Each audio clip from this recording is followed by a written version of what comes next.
محمد بارک وسلم صلاۃ والسلام علیک یا رسول اللہ صلی اللہ تعالی علیہ وسلم. الحمد للہ رب العالمین والعاقبۃ للمتقین الصلاۃ والسلام علی سید الانبیاء والمرسلین اما بعد فاعوذ باللہ من الشیطان الرجیم بسم اللہ الرحمن الرحیم. آئیے سب سے پہلے ہم اور آپ مل کر ایک بار پھر عقیدت و محبت کے ساتھ اپنے محبتوں کا ثبوت دیتے ہوئے گنبد خضرا میں آرام فرمانے والے آقا کہیے سبحان اللہ. ہم غریبوں کو لمبے لمبے ہاتھوں سے بھیک دینے والے آقا, اس آقا کی بارگاہ میں جہاں پر 70,000 فرشتے صبح میں اور 70,000 فرشتے شام میں حاضری دیا کرتے ہیں, آمینہ کے لال, عبداللہ کے جگر کے پارے, دائی حلیمہ کے دلارے, حسنین کریمین کے نانا جان, فاطمۃ الزہرا کے بابا جان, مصطفیٰ جان رحمت, شمع بزم ہدایت, نو بہار شفاعت یعنی جناب احمد مجتبیٰ محمد مصطفیٰ صلی اللہ تعالی علیہ وسلم کی بارگاہ میں محبتوں کا ثبوت دیتے ہوئے ہر کسی کی زبان پہ جاری ہونا چاہیے درود پاک کا نذرانہ پیش کریں. بڑے بہت بلند اللہم صلی علی سیدنا مولانا محمد بارک وسلم صلاۃ والسلام علیک یا رسول اللہ صلی اللہ تعالی علیہ وسلم. معزز سامعین کرام و معزز سامعات, آج کی یہ نورانی و عرفانی محفل صرف اور صرف سجانے کا مقصد, صرف اور صرف سجانے کا مطلب یہی ہے کہ یہاں پر کچھ باتیں آپ لوگوں کے سامنے پیش کیا جائے اور آپ لوگ اس کو سنیں غور سے, توجہ سے.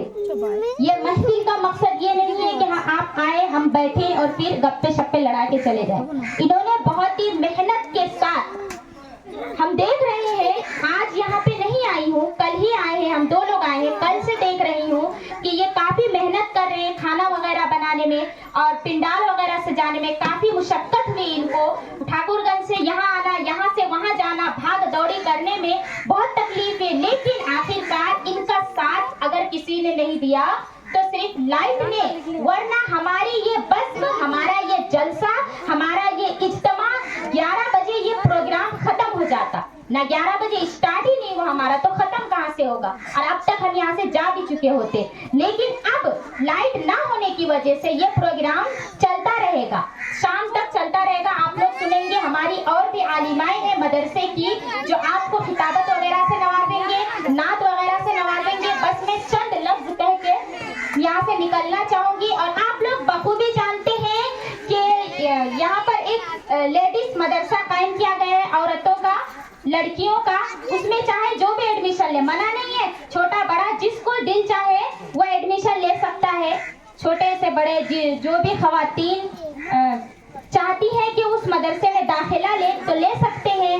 مدرسے کے ناظم صاحب آپ لوگ جانتے ہوں گے, اسی گاؤں کے ہیں وہ. ان کے والد صاحب کا نام محمد حفیظ الدین ہے. ان کے بیٹے نے یہ مدرسے کو قائم کیا ہے بڑی محنت و مشقت کے ساتھ. دیکھیے, ایک گھر بنانے میں انسان کو اتنی محنت لگتی ہے کہ وہ صرف گھر بنانے والا جانے گا. کھانا بنانے میں کتنی محنت لگتی ہے وہ صرف ایک عورت ہی جانے گی.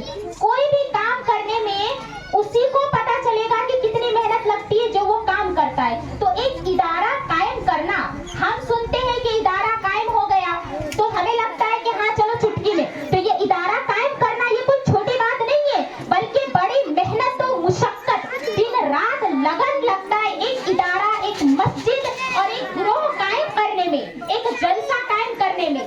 ہم آتے ہیں, دیکھتے ہیں, چلے جاتے, سنتے ہیں, لیکن جنہوں نے اس کو قائم کیا ہے وہ جانتے ہیں کہ کتنی محنت لگی ہے. تو دیکھیے, اگر ہم قافلہ اکیلے تیار کرنا چاہیں تو کبھی وہ قافلہ نہیں بن پائے گا. جب تک آپ ساتھ نہیں دیں گے تب تک وہ قافلہ نہیں ہو پائے گا. تب تک ایک لوگوں سے, ایک فرد سے جماعت نہیں بنتی ہے. جب تک سب ایک ساتھ اکٹھا نہ ہو جائے, اتحاد نہ ہو جائے, تب تک قافلہ جماعت نہیں ہو سکتی ہے. تو میں صرف اتنا کہنا چاہوں گی کہ آج حافظ مولانا قاری ممتاز صاحب نے جو مدرسے کے ناظم ہیں, جنہوں نے اس ادارے کو قائم کیا ہے, آپ لوگ ان کے لیے